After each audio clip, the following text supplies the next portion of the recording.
Hello ladies and gentlemen, welcome back, Force here, and today I wanted to show you one of the co-op missions in Defiance. Co-op missions are basically this game's version of dungeons, so let's go ahead and take a look at one of the early co-op missions here in the game. This was my company's refueling station, until these thieving raiders stole it from me and turned it into a filthy rat's nest. They've been stealing my gullenite and bringing it out here for some reason, which I find infuriating. I brought enough Vesudium charges to sink this island, and I'd like to do just that. So use them all. Plus, they're non-returnable. Where are you going? I'm going where it's safe. Why do you think I hired you? So a nice little introductory cinematic there for the start of the co-op mission, and I'm probably going to bounce back and forth between calling it a co-op mission and a dungeon as we go through. So let me just lay down the groundwork here, let you guys know how this works. Essentially, as you make your way through the story in Defiance, as you progress through the main campaign, if you will, once you hit major story beats, you unlock a co-op mission or a dungeon. And then what you can do is, just as if you were queuing up for PvP, be it Deathmatch or the Shadow Wars, you can queue up for a dungeon or a co-op mission, and that's going to throw you in with 3 other people, and you make your way through this linear story-driven experience that's going to coincide, again, with those major story beats that you unlocked it from in the main campaign while you're playing through, either by yourself or with people. So it's pretty cool, you know, it's pretty interesting to me as well that they went with the terminology in calling it co-op missions rather than just calling them dungeons, because they're essentially dungeons. They're instance linear paths where you go through, you fight mini bosses, and then you've got major boss battles as well. I know this particular one, which is, gosh, I can't even remember what it's called right now. It's an explosive. It's like Explosives 101, I think is the name of it. But you're basically sent on a mission to blow stuff up, and that's what we're doing here. We're going to make our way here through these docks and fight off a few waves of enemies. And I gotta be careful over here because these guys, uh-oh, rocket launcher hitting me right in the face. So we just gotta clear our way through what I'll call trash mobs until we get to these mini boss battles, and then we've got 2 big boss battles that you're gonna be seeing here. I've done this run a few times now. I don't know these people, but I just basically queued up for a quick join, a random match. And one thing that's really annoying is I'm still dealing with people speaking in their mics. People have told me, hey, you just gotta turn off voice. That doesn't work, and I've looked this up online too, and it's a really frustrating situation where consistently having to listen to people breathe into their mics if they don't shut them off. So I hope this is something that Trion fixes, because frankly I'm tired of it. Luckily so far in this run, no one seems to be a mouth breather or too annoying. And if you're wondering, Force, are they hearing everything you're saying? No. As far as I understand, turn off mic makes... Uh-oh, I get a little zapped there. You can see if you get this like electrocuted, you end up losing your heads-up display, which is really annoying because you lose your crosshairs and stuff too. But I shut off my mic. Turning off voice is going to make it so that people can't hear me. And I've confirmed this with friends, and just to make sure that it's actually the case. And we get a few people down. People need to be really careful. If you're too careless here, you can wipe, and you're just going to be basically brought back to a checkpoint, but still, guys, gotta stop being silly here. I'm gonna be trying to do some dodging and weaving to make sure that we don't get hit. So this guy right here is basically the first mini boss. You're gonna face a few of them throughout the match. These guys that are very difficult to deal with. They've got a lot of hit points, and you can only damage them on their back. They've got like these little fuel packs, and that's the only place you can damage them. So you're gonna see us going through here, maneuvering around and trying to make sure that we can get it back at them. I've got a great angle right now, so I'm just gonna try to get a few shots off here. And when he turns around, just going to be really, really careful, because he can quickly lob some grenades at you and will take you out. And yeah, let's get some shotgun rounds here right in the back. Oh, I'm going to be so close to finishing him off. Yes, there we go. Throwing unnecessary grenades. Huzzah. And a lot of times these guys will drop a little bit of loot. One thing that I wish they would do with this game, when there's loot on the ground, it will show you your currently equipped item, but it will not show you the stats of the item that you're picking up. And the reason that's kind of obnoxious is because they give you the opportunity to do a hot swap. You can either just pick it up. Oh. That's terrible. Sorry for speaking over the cutscene. So you can either just pick it up, or what you can do is you can do a hot swap and swap it with your currently equipped weapon. But the fact that it doesn't show you the stats of the weapon that you're about to do a hot swap with, kind of strange, because no one's gonna do that unless they know what they're swapping it with and what the stats are comparatively. So, all right, we're gonna go for this guy on top, and then I think I might try to go and take the high ground. I don't know if there's anyone else up here. Like I said, I've done this run a few times before now, so I've got a pretty good idea of the mob spawns and everything. They seem static as far as I'm aware. Again, this is a very linear experience, so it's not the same as the normal. Well, the non-dungeon or the non-co-op Defiance where you're playing through, and although there are instanced off areas, most of the open world is just that, it's open. So I'm going to stand up here, try to get those guys up on the high ground there. That's sort of been my MO in doing these runs. There haven't really been a lot of people focusing on those guys, and they've got rocket launchers up there, so I really try to make sure that I can take them down. Oh, someone else got the final shot, and actually right over here we got another guy with a rocket launcher, so why don't we go ahead and... Come on, one more. Oh, he finished him off too. Oh well. Oh well. I wanted the killing blow. It's really not that big of a deal. Shared experience and all of that jazz. Everything is A-okay. Alright, so once again, our objective here is to blow things up. So I'm going to run up here and set this charge and get ready for some explosive good action. And there's another charge that needs to be set up on the high ground. So I guess we could just go ahead and go over there. Oh, never mind. We got some people right over here. Why don't we deal with them? I'm gonna activate my cloak and try to get behind him and get a few shots off. Oh, geez, he's elite. So these elite guys, they've got a lot of health. They take quite a few shotgun rounds to the face, basically. And I'm sure you'll have noticed that these guys are really soaking up bullets. But to be honest with you, I don't think that's a big deal, because if they weren't soaking up bullets, except for these little minion guys that are pretty easy to kill. If they didn't soak up bullets, then where would the challenge be? You know what I mean? That's sort of what you have to do. Some people don't like shooting games where you've got really spongy enemies. You know, they can absorb a lot of blows, but it sort of has to be that way if you're gonna try to stick with a traditional sort of dungeon. Where am I going here? I need to go upstairs. If you're gonna have a traditional dungeon-style MMO experience, then you can't have everyone die in 1 or 2 hits. So it sort of comes with the territory, if you will. And actually, something I haven't talked about before, check this out. No fall damage in this game. I don't know if I've mentioned that before, but yeah, it's weird. I feel like there should be. I feel like there's really no reason. I mean, I guess it's okay because I can do things like I just did there, but I don't know. It's kind of strange, that's all I'm saying. You get hurt by a lot of things. That fall should equally hurt you, IMO. So I put out a video earlier today, or I guess depending on when you see this, basically prior to this video, 1 or 2 videos before this, I put up a video saying how much I've been enjoying this game, and I just want to echo that sentiment here in this video too. It's really pulled me in, you know, and it's strange because I'm not gonna sit here and say this is the most amazing game I've ever played, it's the best MMO in the world, but it has got some addictively fun gameplay, and I'm really having a blast.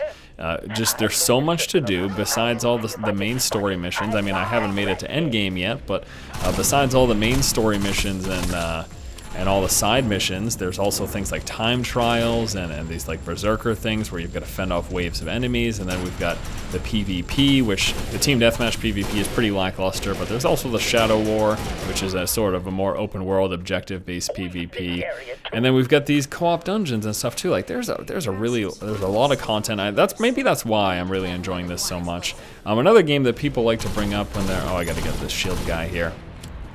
Another game that people like to bring up when Defiance is mentioned is Firefall. People have even asked me, Force, why don't you cover Firefall? I've actually covered Firefall quite extensively in the past. I think I've got somewhere between 5 to 10 videos of the game I've uploaded on my channel. I loved Firefall, and I played it quite significantly, and in fact I do plan to I gotta get out of here. Jeez, I'm gonna draw my cloak. There we go. Things just got intense. I plan to revisit Firefall at some point in the near future because there was just a major patch. But this doesn't... I know people like to make the comparison, but I don't see it in terms of gameplay. It's really not the same. Firefall feels much different. And I equally enjoy Firefall, but one of the reasons I'm probably not covering it as much is because there's just not as much content. And this is going to go back to what I was just talking about. This is a really solid shooting experience, and while it does have some issues, there's a ton of content, and the shooting is fun. So I think that's really what's been keeping me going here and continuing to enjoy this. All right, so we got another one of these mini boss guys here.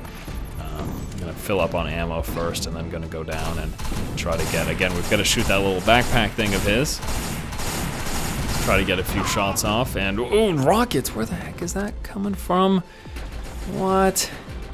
Oh, okay, guys, you see what I'm talking about? I was just talking about this earlier in the video. These people, nobody seems to focus on the guys on the high ground. Leave it up to me here with my assault rifle and shotgun combination. I wonder if I thought one of my teammates had a sniper rifle, so that's why I'm equal. Oh, this guy's still alive? Are you serious? All right, let's take him out here. Grenade for the finish, and watch him explode.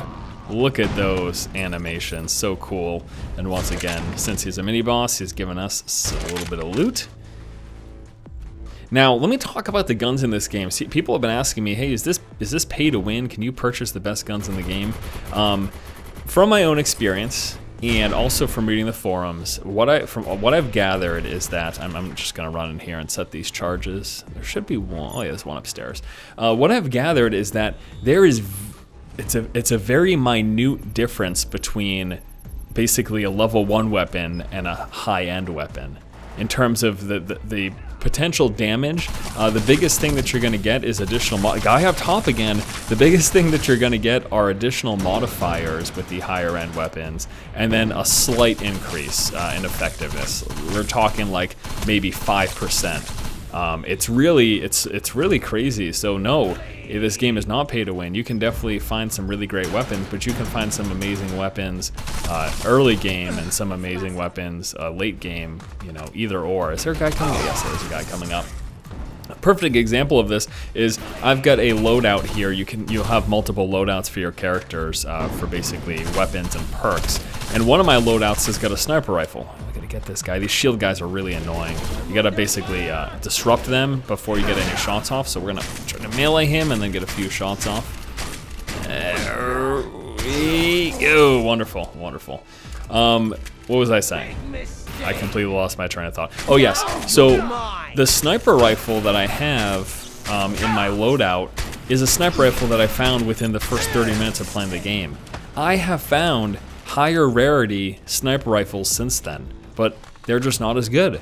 So one of the first sniper rifles I found isn't as good as sniper rifles that I found, I don't know, I put a good maybe 15 hours into the game now. So after 15 hours, I still haven't found a sniper rifle better than one I found early game. So that should really show you guys it's not gonna be, it's not pay to win. And you can purchase lock boxes that are gonna give you an opportunity to get a high rare. Another mini boss here. I've set that fire explosive barrel in his face. You've got these lock boxes that you can purchase in the game, but basically they just give you an opportunity to get higher rarity items. But they're not always going to be better than the more common items. You know, it's a system that I feel it's sort of reminiscent of Borderlands. Although actually no, that's a bad example because Borderlands does scale pretty heavily, and the items get really good. And I understand that Trion is really trying to make it so that there is not a huge power curve, so the late game items aren't going to be significantly better than the early game items, and hopefully that puts to rest any concerns that people might have of this game being pay to win. Finish this guy off, and then again with the explosive animations, we're going to get right up in his face there. What do we get? Any items? That's a junky one. That is a junky item. All right, now coming up here, we've got a fun little segment. I'm gonna hop on my little dune buggy, and we're gonna make it across. So I'm sure you'll have noticed a pattern where we're essentially going from point to point, taking out a large chunk of enemies, a mini boss, and setting charges. That's essentially what this particular co-op campaign, this co-op mission consists of. It's a really nice backdrop to it. One major complaint I have, you know, I really like the way this game looks. I hate the draw distance. Now these graphics right now are turned up as high as they go, so this is as good as it's gonna look, basically. I'm set on the highest potential setting here. But if you'll notice the distance that you can see, it's very shallow. Now, developmentally speaking, I understand why this is. Woo! Just jumping over things. Developmentally speaking, I understand why this is. Because this game is for the PlayStation and Xbox as well, and it's an MMO, I feel like they just want... Oh, jeez! What the heck? Oh, God, get out of here. Cloak, cloak, cloak, cloak, cloak, cloak, cloak. Oh, okay, there we go. Wonderful. Activated. What am I doing? I'm hitting the wrong keys here? Alright, these guys luckily are staying here with me. Where can I find? Is it... still up here? There it is. Hop back on. GTFO. Get out of here. Wonderful. And are these guys following me here? Oh no, one guy got off. Notice that second green dot. Oh, one guy got out of the thing, and then the other guys are following me. Oh well, he'll be fine.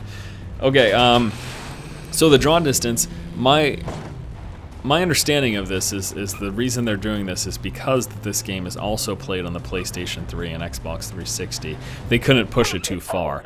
It's just a shame that the PC version, I think it's a little bit further than what you're going to get on the consoles, but it doesn't seem much. I mean, I see a lot of like perpetual fog and rain clouds that's keeping the draw distance really, really close, and that really annoys me because I like to see nice and far. You know, I've got a gaming rig. I've got the capability of seeing really, really far off in the distance at high fidelity, high graphical settings, high resolution, and that's the thing I try to, you know, I like to play my games with that enabled, but unfortunately that is not the case in this game. And you know, they sort of said it with, oh, you know, there's a lot of rainstorms, oh, it's foggy in the morning. We are in California after all. Lovely smog. But it's unfortunate. I wish that could have been pushed back a little bit. And let me I guess we can talk a little bit about, oh, hitting my microphone. I guess we can talk a little bit about some of the things that bug me. You know, visually the game does look really good. I really like it. I like its aesthetic. I like the art direction that it has. But again, that draw distance really bugs me. There's been some strange graphical glitching going on. Character animations are quite stiff, and I can't say I'm terribly impressed by this game's cutscenes and voice acting. But at the end of the day, the gameplay being fun is, oh, explosive barrel in his face. Is he dead yet? I don't know if he's dead yet. Let's get this guy over here. We've got a shield guy back here. And what am I getting hit with? Roll out of the way. Let me just walk around here, post up a little bit, get some high ground advantage. And here we go. His shield is depleted there. There we go. All right, let's set these charges. I forgot what I was saying again. Oh, yes, the gameplay and it being fun is the most important part in any game. Graphics can be absolute garbage. If the gameplay comes through and it's an entertaining experience, it's fine. And that is exactly what I found here in this game. Now, I don't know how long this hook is going to stay in me and how long I'm going to enjoy this. Let's get this guy from behind here. Grenade! And then shotgun. Ruffle. I don't know how long these the hooks of this game are going to stay in, but they're gripping firm right now. That sounds kind of creepy, but they're in there, and I am just going non-stop and really enjoying it. And here we go, guys. A boss fight. I'm picking up another weird transmission. If you claim to be my disciples, then prove your faith. Prove your worth and kill in my name. Or die in it. You know this is not a good thing, right?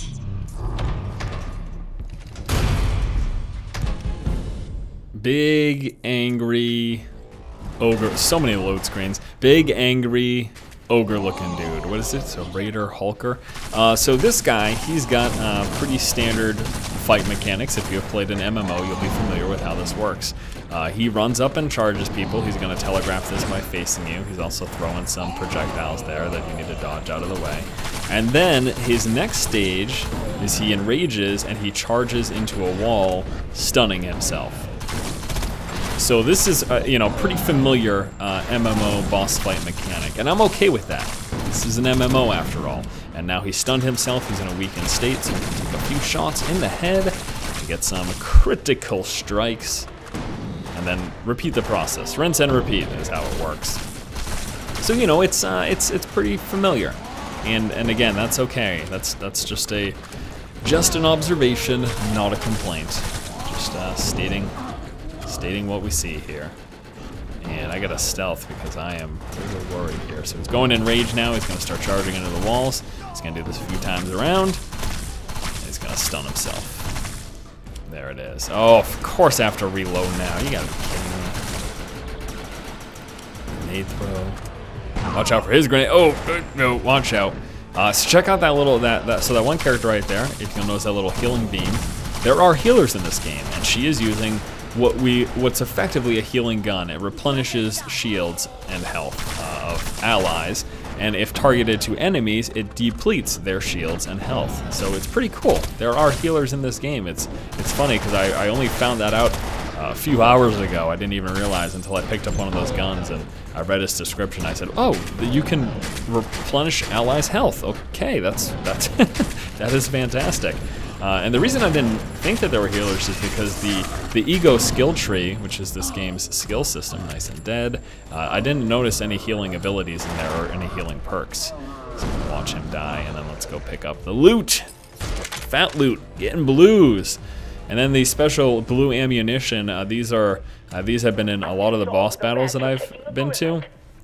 The difference between that ammunition stack and a normal ammunition stack is that the blue ones you can pick up instantly. Now the normal ammunition stacks, you've got to, there's like a queue time, if you will, where you're actually bending over to pick it up. But those ones, particular for boss fights, you don't have to do that, and I probably should not be running gung-ho in here. I might regret this, but this is, you know, whatever. Oh, okay, watch out, giant explosive. Back to the mini boss here. And actually, I might try to stick back here and line of sight him behind the water tower. I've done this in a past fight, and this was pretty well. Because of the height of his rockets, I can basically completely avoid his fire here, so it's pretty cool. I'm just gonna sit here and get a few shots off. These guys are so annoying to deal with. Look at that, he just in succession firing multiple rockets, and what the heck was that noise? Was that? I think we just heard our teammate's mic, and that's exactly the kind of obnoxiousness I'm talking about. People don't realize their mic's open, and dude, watch out! Ugh. Well, I guess it had to happen at some point. So you've got a self-revive, and from what I gather, you've got one self-revive, and then if you go down again, you basically reset to the nearest checkpoint. Now, they're very, very forgiving in that situation where it's usually you're right next to the battle. So I would guess if I were to die a second time here, hopefully I don't, fingers crossed, if I were to die a second time here, I'd probably just get brought back like 30 feet to the left or something. Really, really close. You see what I'm talking about with this little tower here? It's really easy to avoid his rocket fire. Of course, I say that coming off the heels of me just dying to his rocket fire, but blues. Let's get the blues. Not gonna bother checking it right now. I'm really just focused on getting through. Getting our way through here. Getting our way through. These things usually last roughly 30 minutes. At least this particular one does. Just give you an idea of how long these dungeons are. And it's definitely fun. I think it breaks up the monotony of just the normal grinding. It's actually nice to have a linear experience as opposed to the open world sort of wanderingness that you normally get. Oh, get him. It's actually kind of nice. It's nice to have this little sort of story-driven linear experience. And I'm really excited to see how many co-op missions there are. As of now, I've unlocked a total of 3. And again, I'm between 10 and 15 hours of gameplay in right now.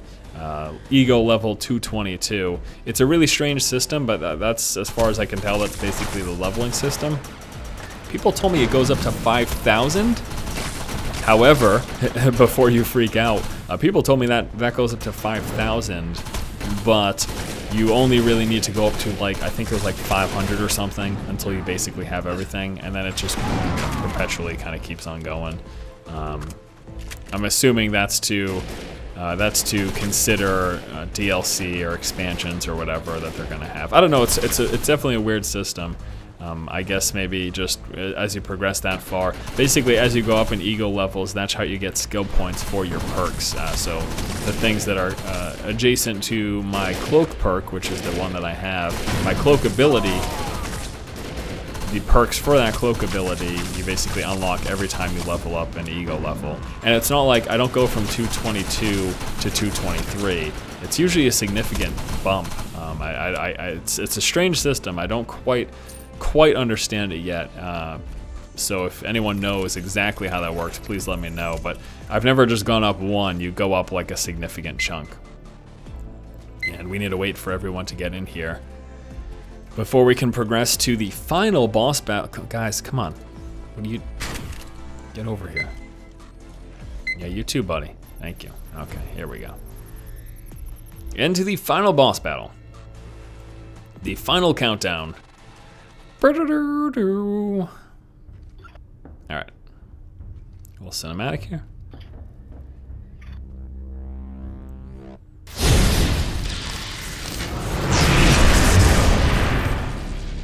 So you've come to destroy me and my flock, simply because Varus has lost some of his property. It's Iron Man. There is no longer Okay. So, this guy here is pretty interesting. For number one, they do us a huge favor. He does us a huge favor by putting up these line of sight things here. And I think we're just supposed to shoot... I think we're just supposed to shoot those turrets. I can't remember. The last thing we did, everyone like quit before we got to the end, so I couldn't end up finishing. I don't know why. Actually, no, it was because the servers lagged out, that's why. So I'm pretty sure, oh, these things aren't taking, oh, no, I think it's the, it's the things, I don't think it's the turrets. Yeah, it's those things, yeah, so we gotta shoot these things here, do damage to that until we get rid of those turrets. And we got some spawns here. Take those out. So this guy's kind of crazy. He teleports all around and stuff. You'll see in a minute. But first we got to deal with these turrets here by shooting out their power source or whatever that's supposed to be. That'll make sense if that's what it was, right? Strangely enough, though, even when you shoot out an individual turret's power source, the turret seems to still be active, or at least the red dot is still going. So I don't know what that's all about. Over there. I don't have the right angle, do I? Go around. Okay, that's finished off. All right, so now that the turrets are gone, he's gonna come down and he will be vulnerable to attack. So we just have to shoot him. There he is. Oh, teleporting. Worried about blinding myself. Where is he? There he is.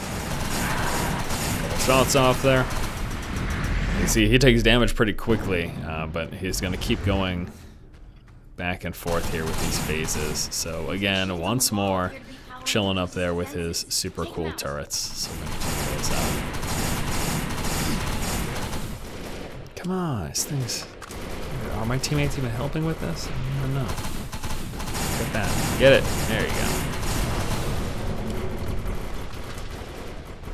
So yeah, we're just gonna do this a few more times, and then he's dead, and we get loot. And that's the end of the dungeon. This is it. Final boss battle. I hope we don't die here. This would be atrocious. Just get a few shots off. Line of sight while we reload. You'll probably notice that I reload a lot. That's for a couple of reasons. Number one, when I get to an end of the clip, like right now, for example, I just emptied a clip and I had to reload. When I get to the end of the clip, or even if I'm somewhat close, or if my shields are a little down, I like to break line of sight, use that opportunity while I'm out of line of sight, so that I'm not getting hit, to reload. And then that's also an opportunity for my shields to recharge. So that's one of the biggest reasons. It's not always because I feel like I need to reload right that second. A lot of times it's just because I need my shield to recharge, but since I'm out of line of sight, so I don't get hit, oh, what the heck, rocket? Since I'm out of line of sight so I don't get hit, I might as well also reload in that time, because, you know, oh god, dude, don't die. Let's cloak it up. And they can't see me when I'm cloaked. I can't imagine not having cloak. It seems like it's so amazing. It's basically an oh shoot button. a get out of jail free card, if you will. And I should probably not be here, but I want to take up the shield guy. So there we go. Break line of sight with the turrets. Take a few shots there, and we are sitting pretty. We are sitting pretty here. All right, come on, guy, dude. Oh, I've been sort of Come on. Gotta get out of here. This is not a safe spot. Dodge and weave. It's a perfect example right now. I'm reloading and praying that my shields recharge. I've got a very high capacity shield. It's got a lot of hit points to it, if you will, but it's got a very slow recharge time. I think its recharge time is up around 10 seconds, so it takes quite a long time. Some of the smaller capacity ones, they've got less shield health, but they regenerate in like 5 or 6 seconds. So I think I kind of personally prefer the higher capacity, slower regeneration, but I don't know. At least as of now, I do. It'd be really cool to have high capacity and high regeneration, but I don't think that's... I don't think that's a trade-off that's gonna... Oh, laser beams, you gotta be careful. Oh, God, is my cloak? Yes, my cloak is available. Oh, Lord. Oh, we're so close to death. Look at my health. Got a sliver of health. Let's do that instant ammo refill there, if we just ran out. And take care of these little minions. You can see my HUD's gone again. That was a result of, I guess, an EMP, if you will. And we almost got this guy. He's about a third done. I think we should be okay. I don't know that we've really had many downs yet, so everyone's doing all right here. Yeah, looks like everyone's okay. They know what's going on. So yeah, I'll be really interested to see how many more dungeons there are. Like I said, this is the third dungeon that I've unlocked in my playtime. Come on, we gotta just finish him off here. He's almost done. Oh, forget the minions. Let's just... Come on, there you go. Finish him off. He's almost dead. Come on, where the heck are you going? Where are you going? There he is. Oh, come on! Final kill. Get the kill and blow. There we go. We got him. He's dead. And that's it. All right, guys. Well, hopefully you enjoyed this run here. Taking a look at, I think it's called Explosives 101, something like that. One of the early game co-op missions, i.e. dungeons, here in Defiance. Once again. I guess you Ark Hunters owe me one. Let's go before I have to save your ganchis again. It's fun. I like it. Cool game. Thanks for watching, guys. If you like the content, please subscribe. But more Defiance coverage coming in the future. I don't know exactly what that will entail, but I'll have something for you. Let's check the scoreboard here before we wrap things up. How did I do? Second place? No, but look at my kills. The most kills. Second place in damage. I would say I was effective. Explosions 101. That's the dungeon. Keep watching and keep owning.